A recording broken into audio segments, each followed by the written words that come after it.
эв нэгдэлтэй байж болдгоо юм уу? Сонгуул ойртож байна гэж.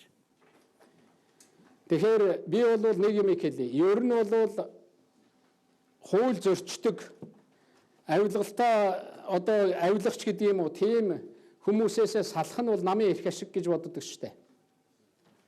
Түүнийгээ тойрч хамгаалж нэгдэх нь бол намын эрх ашиг биш байх уу?